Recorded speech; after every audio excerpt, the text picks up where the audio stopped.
Well, let's see, where did I start? Doesn't have to be the exact same thing you told me this morning. Uh, You know, if you, when I was in Belgium, Captain Miller and I went to a church where they're honoring the Belgian underground, the ones that were fighting the Germans secretly. And he and I sat up in the front seat. Neither one of us was Catholic, so he was he understood the language of the Belgian language, which is part French and not quite the same as France's language. And he was explaining what they were doing, and they had a fake casket up front. We were in the front row as honored guests, and they were marching around the casket and doing different things, and he was explaining to me what they were saying. And in the middle of the church was a high, what do they call it, where you preach from? also, Altar. And they climbed up like a circular stair to get up there. And the priest did, and then he was honoring us, and I believe they had an American flag flying. And during the ceremony, they played our national anthem, and the captain and I cried. Uh, I spent Christmas over there, and Captain said a doctor wanted two of our group to go to a Christmas dinner at a doctor's house. This doctor was well-to-do, and we understood that the doctor was pro-German. So the captain said to me, watch what you say to him when he asks you questions. So I found out during the meal that one of the reasons he wanted us there, he wanted to find out things about the American Army and what we were doing there, and with a the track loads of ammunition and artillery shells. So we sat down to eat at 2 in the afternoon. We got done eating at 7 that evening. And they had one course after another. And each course, you had a different wine. They had hired a young girl to serve us. So the captain and his, not the captain, but the doctor and his wife sat down and ate with us. And I understood that they prepared this meal for almost a week uh, to just for Christmas dinner. Well, the doctor was asking me all kinds of questions, and I was giving him stupid answers. How many men do we have there? What was our function? Where are we shipping the artillery shells to? And all that stuff. So we only had about 10 or 12 men there with me at the installation. And I told him we had 50. And different questions like that, I give him dumb answers. So anyhow, after we got done eating, and we had to go back to the station, Sergeant Hughes went with me as my companion, and he drove the Jeep there. Going back, I had to drive the Jeep because he was so drunk he couldn't drive. So he was supposed to pull all-night duty at the station. So I dropped him off at the station about 8 o'clock when his shift should have started. And I went back to the house where we're living. And one of my men came in and said, Sergeant Hughes is laying out on the station platform, passed out. He had drunk too much, so I couldn't pull his duty. So I went over and dragged him in the station, and I pulled duty for him all night. Well, that was one of the interesting things, I thought. So other things came up, like, oh, I think I told you so much about buzz bombs and all, except I would hear a buzz bomb coming. They sound like outboard motors. And waiting for it to kick off. When it ran out of gas, it's when it came down. And when the nose hit the ground, it would explode. So I was knocked across the station floor twice on my knees, and I ended up under the bench on the other side of the waiting room of the station. They had the buzz bombs they were all concussion. There were no shrapnel in them or anything. And the toughest part of the buzz bomb was the exhaust. The rest was like tin. And it depended on concussion to kill you or knock things down.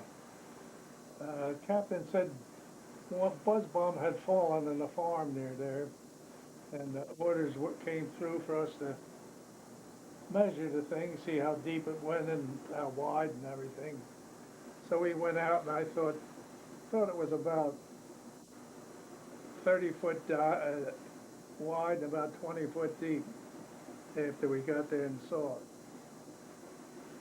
Another time I heard a buzz bomb going over, and I looked up, and an American pilot flying one of the planes got his wing under the buzz bomb wing and turned it around and headed toward back to Germany. See, our pilots and all were young, so I guess they didn't have much fear like I would, because I was in my 30s when I was over there. Well, anyhow, let's see, what else was there? Oh, I was strafed about 3 times by German plane, and he would swoop down between our switch stations. We had one at each end of our tracks there, and come up, and he didn't fire. Then he'd turn around, and in the meantime, I would run for the bomb shelter. And then he'd come back in between the switch towers and fire. He had a small cannon on the plane and 250 caliber machine guns on the wings. And he'd shoot as he went along. And I understood that he was more interested in what engines or train engines were at our station rather than in the ammunition.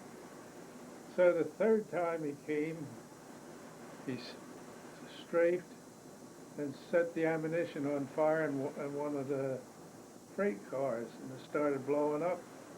Well, that set the other cars on fire, and they were blowing up in the air with artillery ammunition. They would get red hot and go up and then explode up in the air, and some of them would go up and not explode. In fact, we were staying next to the railroad station. We had them embedded in the roof, and they hadn't exploded. So they were stuck through the roof. So we didn't sleep up in our bedrooms there. We were sleeping down the cellar. And the cellars were made out of big columns of big tough stuff, because Belgium was used to being invaded, and Germans went through there all the time when they had some kind of a dumb war.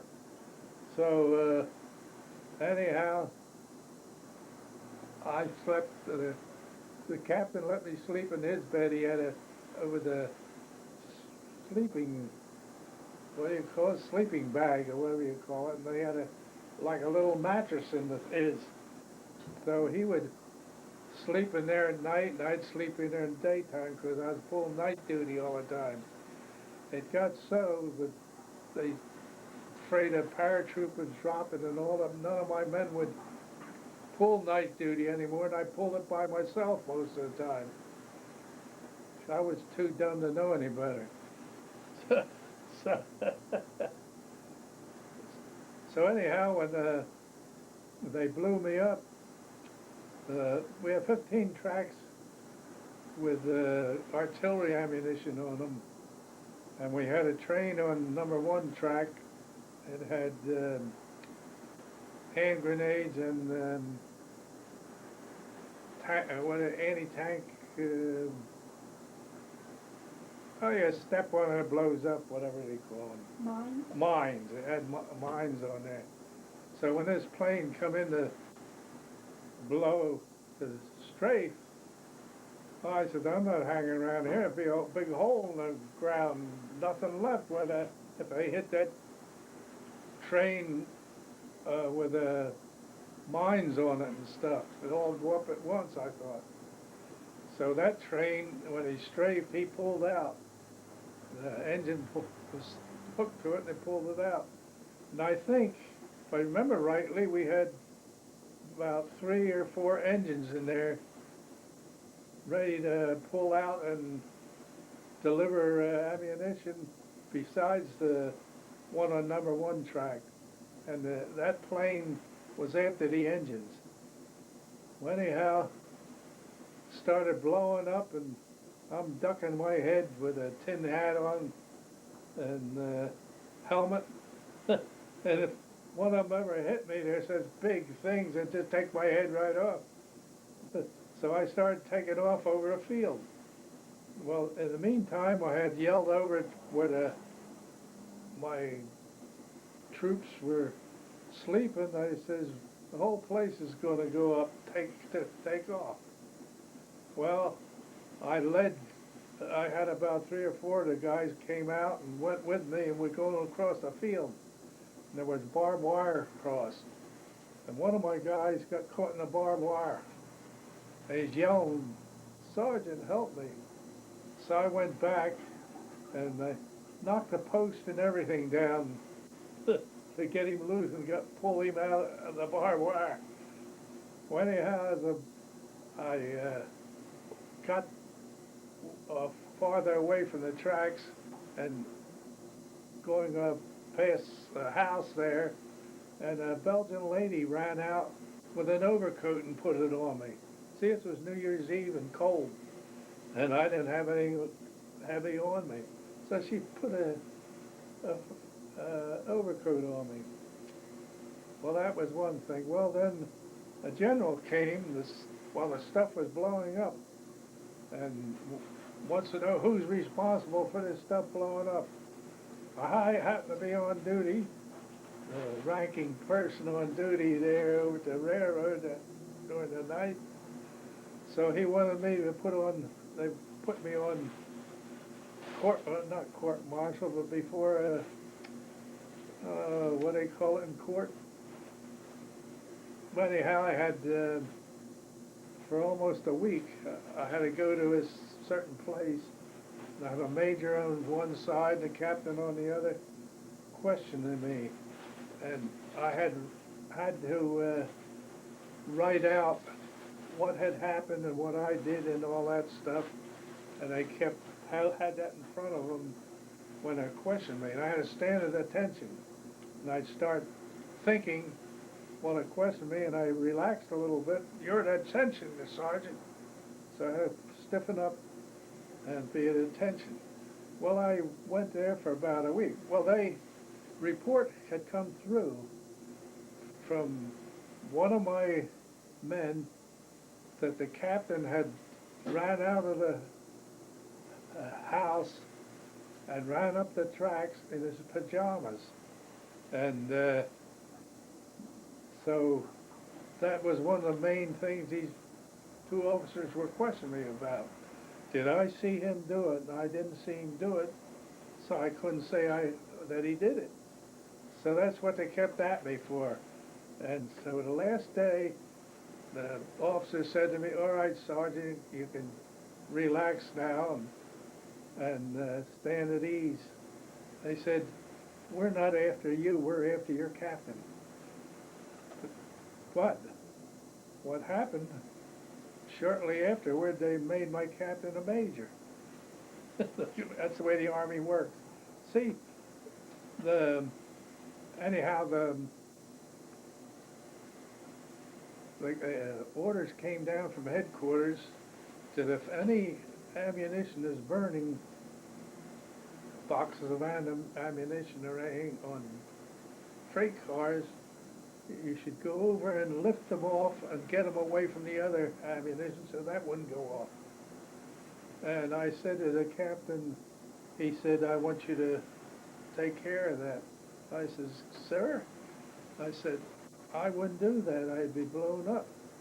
He says, "I don't want you to do it. I want you to order your men to do it." I said, "I wouldn't order a man to do something I wouldn't do myself." So, a little later on, I find out he had other tech sergeant make out papers to have me busted to a private. And this guy is a friend of mine, so he told me about that he had made out the papers. And so I went in back to the house to go up and see the captain. I said, "Sir, I understand you have me busted to a private." He says, "That's right. You were given a direct order and you refused to do it. And he said, I'm having you busted to a private." And he had another captain there with him. And the other, he said to the other, I said, "I don't care about these stripes. I care about the money I'm sending home to my wife. And she's buying bonds with him." So I said, "You can take these stripes and shove them, as far as I'm concerned, but don't start my money." See, a private didn't make much, but I was a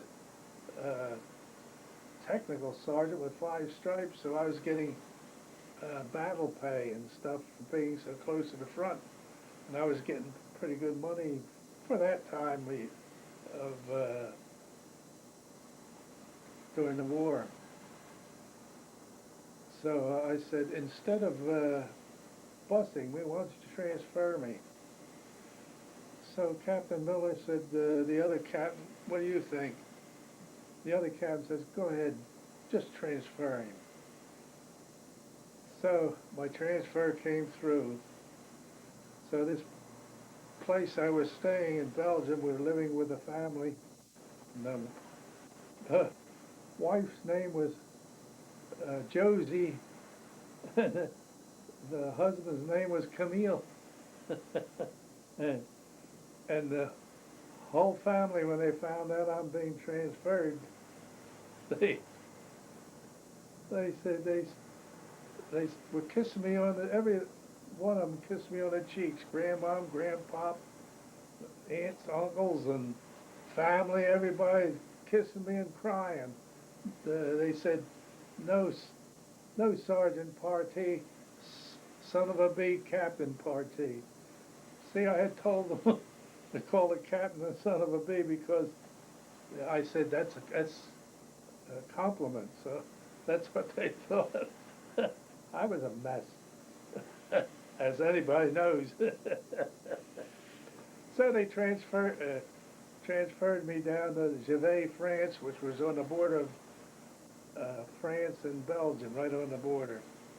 And I reported, and the captain down there, I found out, he worked with my father-in-law in Bell Telephone in Philadelphia. They knew each other very well. Well, I went from hell to heaven. He had Captain Betts had a Jeep, and a young French girl as his like secretary. and he said, we got a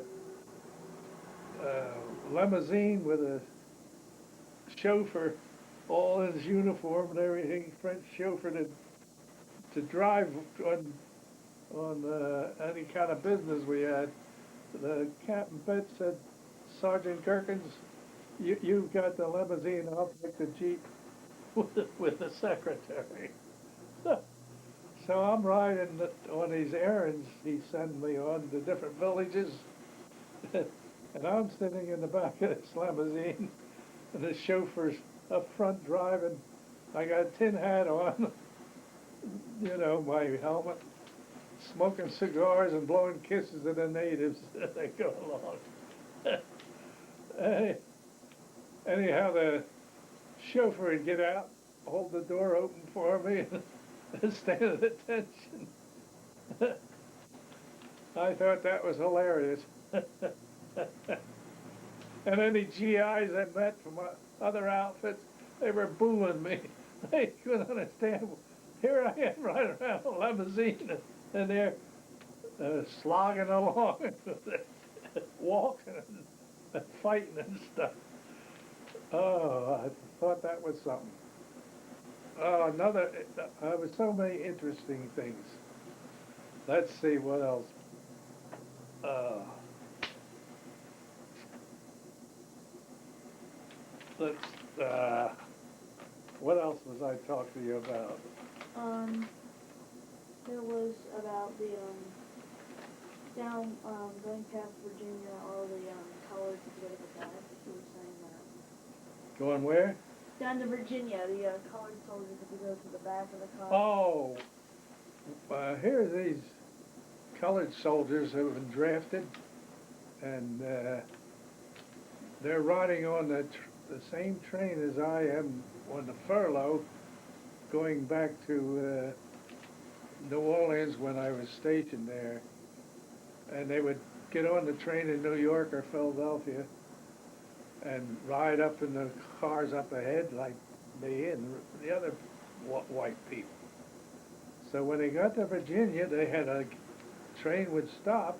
They had to get out from up front and go to the back of the train because the colored weren't allowed up the front of the train. And all the colored troops had a white officer. No colored were officers. They all had a white officer. And we used the colored people, soldiers, in the war to unload ships and drive the trucks. And in our camp in New Orleans, we had either as many colored being trained to unload ships with fake wooden ships made like the hulls of ships, showing them how to unload, and they were trained that way. And I'll never forget the time I was charge of quarters. We had to take turns, all the tech sergeants in the camp, take turns charge of quarters all night, stay in headquarters and take care of the telephone or whatever it came up. I remember one night I was in charge of quarters, and the report came in that a colored guy had a knife stuck through his head. So had a fight with one of the other guys, and he jammed a knife in there, and they couldn't get the knife out. Jammed it right through the top of his head. Another time, we had a lake. Can't think of the name of the big lake we were near us. Lake Pontchartrain. And that was, forget how many miles big it was. That was a pretty big lake, but it wasn't very deep. And they were shipping troops to Slidell, where we trained under live machine gun bullets and fired for records and all that kind of stuff. And they were taking them by like barges out there instead of by trucks. And a big wind came up, made waves, and knocked them off the barges with full field equipment, the packs on and stuff, and they drowned. And a report came into headquarters, and I was supposed to make out telegrams or so forth to their families, tell them what happened. But I didn't have to do that because the officer of the day, he had to take care of that stuff. Interesting things. We were out at Slidell once firing for records. Well, I made sharpshooter while I was out there. And we were firing Springfield rifles. They had windage on them. Now, the first time I fired when I was being trained in the infantry training, first time I fired, I made marksman, which is the first step, and sharpshooter's next, and expert is the best. But all the officers in my group thought I was hot stuff because I was a sharpshooter. But somebody must have cheated on my score, because I didn't think I was that great.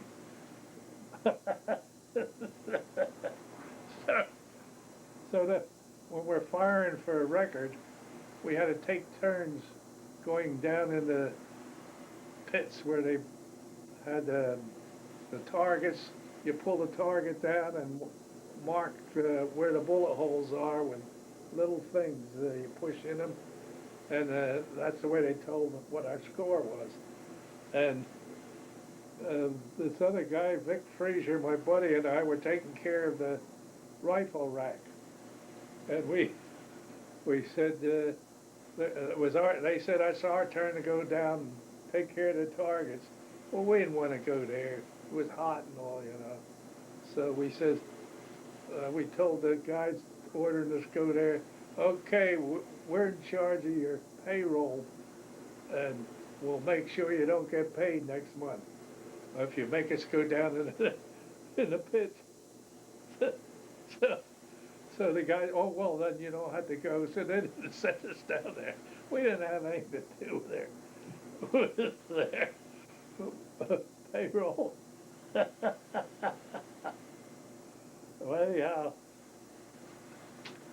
we were, I don't know what kind of soldiers you call us, but not GI.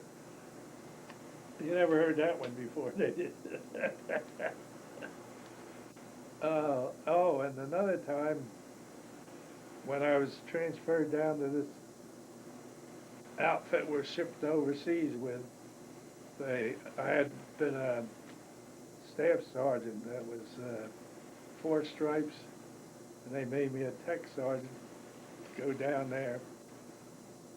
I was in this outfit, and I wrote my name down for their headquarters there, because you didn't have to go out and train or anything. You just worked in their little headquarters they had there. So they were supposed to go on a hike and overnight camping and stuff like that, you know. And I think it's a little hot for that stuff.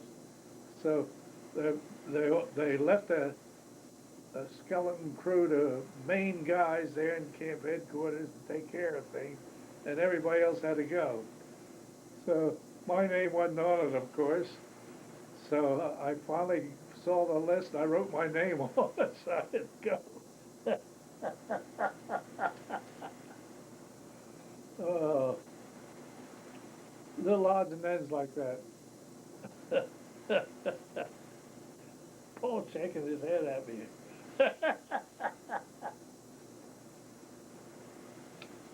Anyhow, while I was in the camp headquarters, the big camp,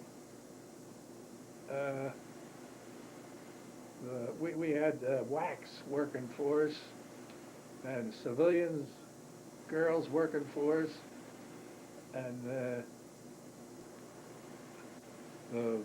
our sergeant major, his name was Nobby.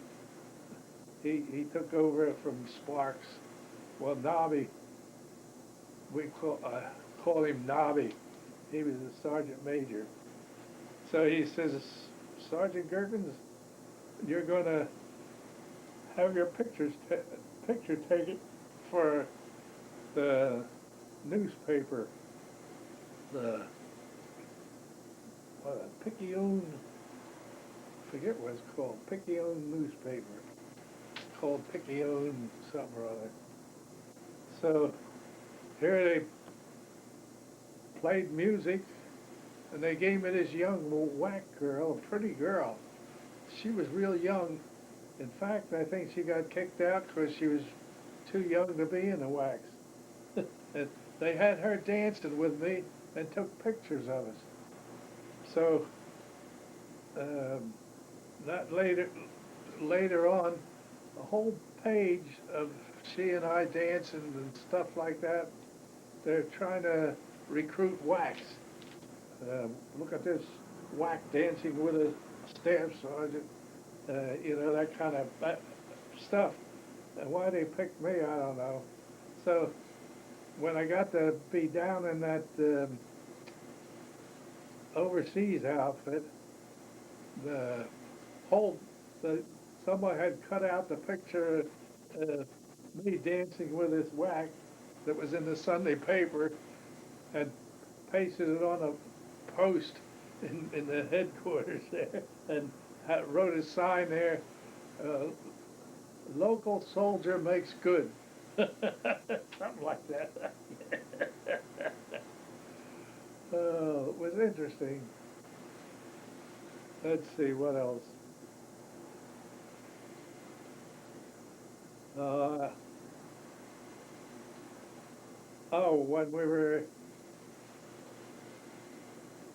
after we had landed off the ship, I told you about climbing down the side of the ship at midnight on this rope thing onto the landing craft going up and down. And they said, don't, when you get off they had like a boardwalk the engineers had strung out there with the landing craft would hit the end of it and you walk down that dragging your duffel bag. And I had a pack on my back and a carbine and all that stuff. And they said, watch out for the mines and walk just in a certain path. Here's midnight, we're walking along in the rain.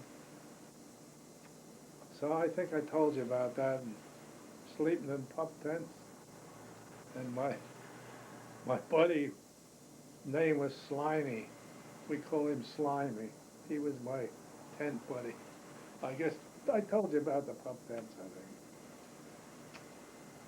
So when I put my tent pegs in the ground, I used my metal helmet to hammer them in. I made a big dent in it.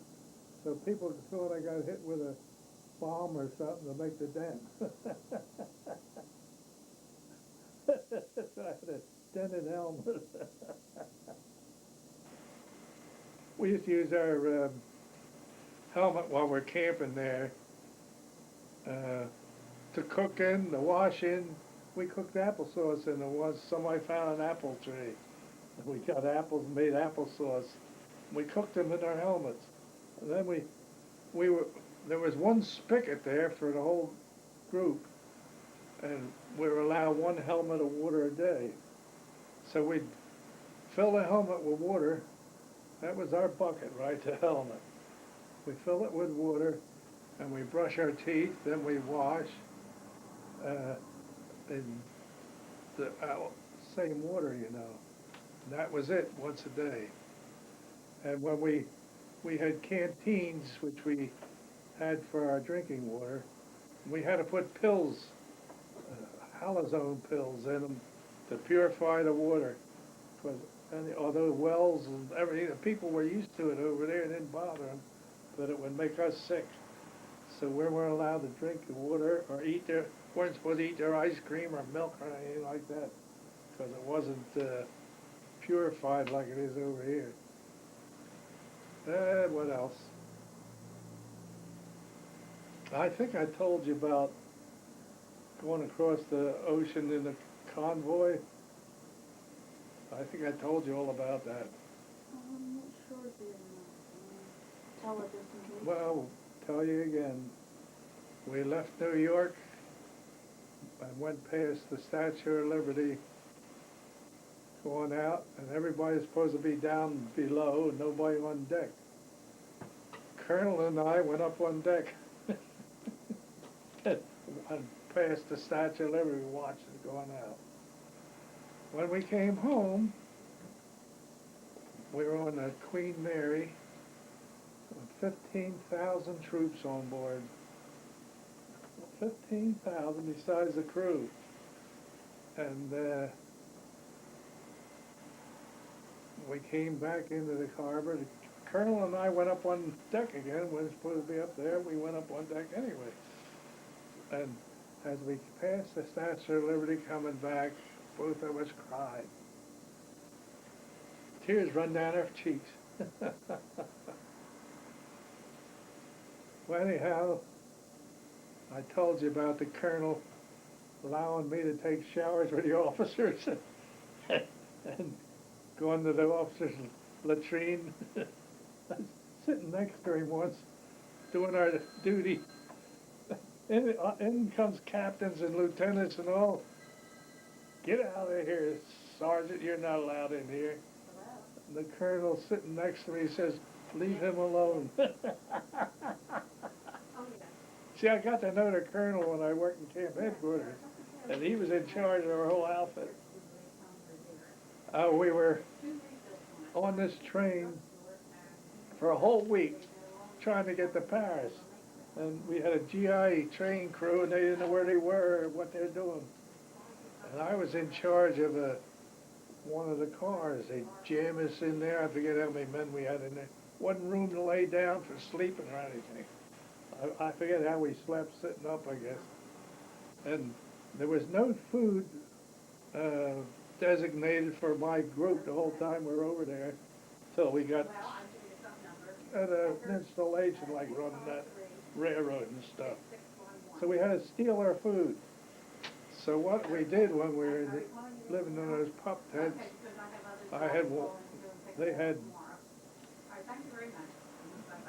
they had piles of crates with food in them, oh, as high as this room, certain places.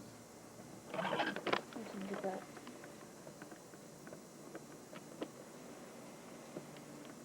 Okay, just getting the highest the room part. Let me get this back down focused. Sorry. And they had guards walking around to guard them so nobody would steal the food. So I'd have one guy talking to the guard and another one go around the other side of the boxes of food and grab a box and bring her back to my place, our place. That's the way we ate.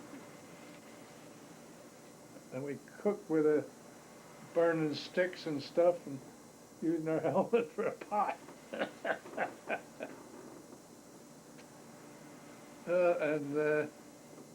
We went, I was stationed in the village, and we were routing trucks going by, à la gauche and à la droite, which is left and right in French. And let's see, what I was going to say about that.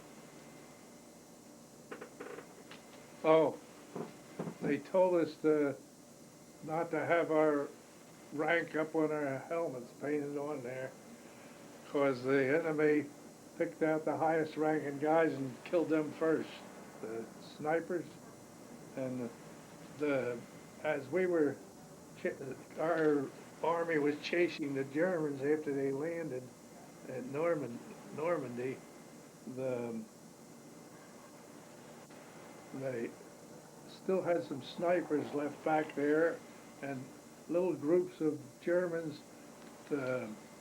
Our armies, instead of fighting in these little woods, just went past them, left the little groups of Germans in there.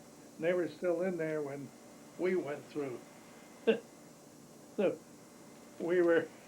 I remember we were supposed to be staying near a chateau. We didn't get fancy treatment there, but there was no bathroom waiting for us, so we went out in the woods to do our duty.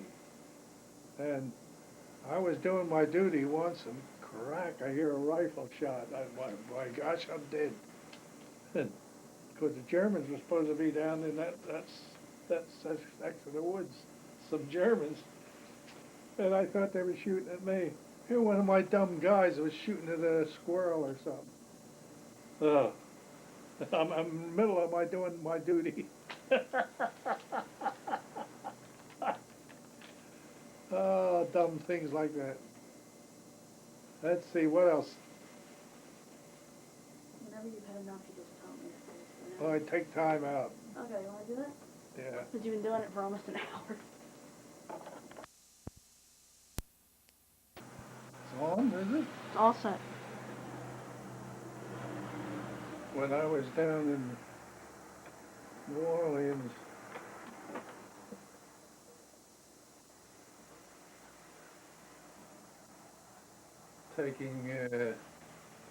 we were taken out to Slidell by truck to participate in crawling under live machine gun fire.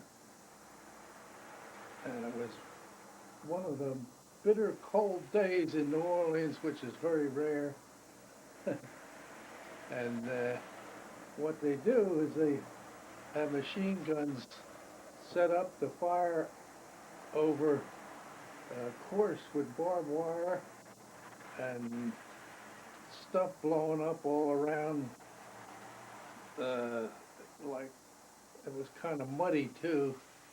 And what you do, you crawl on your belly along and go through the barbed wire in certain places, and the stuff is blowing up.